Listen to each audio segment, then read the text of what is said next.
you can ask your teacher.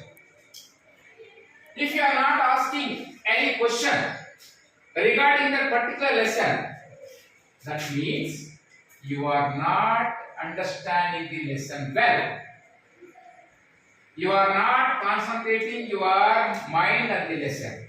You are not listening the lesson. Okay? Every subject, Telugu, Hindi, English, physical science, social studies, don't neglect any subject.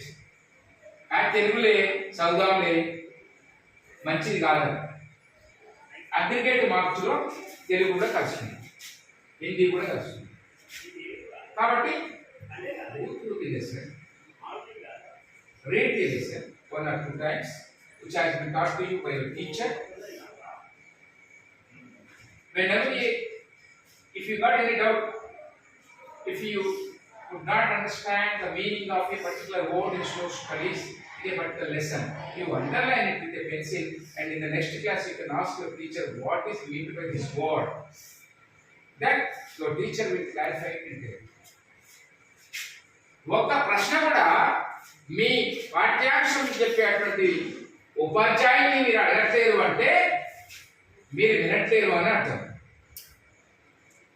మీరు పాఠ్యాంశాన్ని చెప్పిన తర్వాత మీరు ఆ పాఠ్యాంశాన్ని చదవట్లేరు అని అర్థం. అందుకనే మీకు డౌట్ రావాలంటే మీరు లెసన్ చదవాలి. మీరు లెసన్ చదవాలంటే టెక్స్ట్ బుక్ ఓపెన్ చేయాలి, చదవాలి. విన్నారంట? నేను బాగా కాన్సన్ట్రేట్ చేస్తున్నాను మీకు, ఎందుకంటే మీ నాన్న అంటుంది సర్పంచ్ డ్యూటీ మంచి రిజల్ట్ రావాలి, అందరు పాస్ అవుతుంది, ఇంటర్మీడియట్లో ఫెయిల్ అవుతుంది, ఎందుకంటే బేసిక్స్ లేక. కాబట్టి మీరు శ్రద్ధ పెట్టాలి. ఇప్పటి నుంచి ఇన్ని సెలవులు వచ్చేసినాయి, మళ్ళీ మనకి తుఫాన్ వల్ల ముఖ్యమంత్రి గారు సెలవులు ఇచ్చారు. కాబట్టి మనసు పెట్టండి. ఇప్పుడు ఈ లెసన్ కానీ ఏంటంటే టెక్స్ట్ బుక్ ఇగో ఈ గైడ్ ఉపయోగిస్తుంది.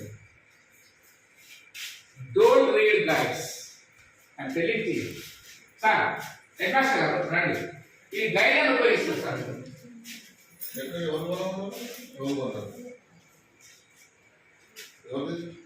సార్ ఉపయోగించండి, మీరు గైడ్ అని ఉపయోగిస్తుంది బిడ్డ. మీరు లెసన్ చక్కగా రషీద్ గారు ఒక లెసన్ చెప్పిండంటే లెసన్ చదవాలండి. మీ ఎగ్జామ్ గారు ఒక లెసన్ చెప్పిందంటే లెసన్ చదవండి. మీరు గైడ్స్ ఓపెన్ చేయండి. గైడ్స్ అస్సలు ఓపెన్ చేయదు. మ్యాథమెటిక్స్ కనుక మీరు గైడ్ ఓపెన్ చేస్తే మీకు మ్యాథ్స్ రాదు, నో డౌట్. ఓకే, మీరు టైం చెప్పినప్పుడు take this up chart, draw figures on the blackboard. These are very available to you. మంచి క్లాస్ ఉన్నాయి, ఇది బోర్డ్స్ ఉన్నాయి, ఇక్కడ రావాలి మంచిగా. ఏదైనా ఉంది cell structure, atomic structure, cross section of the leaf, ఇవన్నీ రాసుకోవచ్చు బ్రహ్మాండంగా. మీరు నెగ్లిజెంట్ చేయొచ్చు. ఓకేనా? నేను 10 ఒకటే సెక్షన్ సార్, మనకి ఇంకో క్లాస్ ఉందా?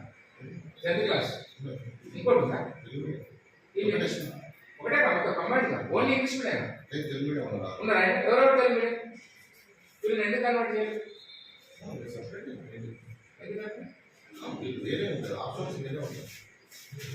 అంతేనా? అంటే ఇప్పుడు కంబైన్ చెప్పండి sir, Telugu medium English medium ఒకటే.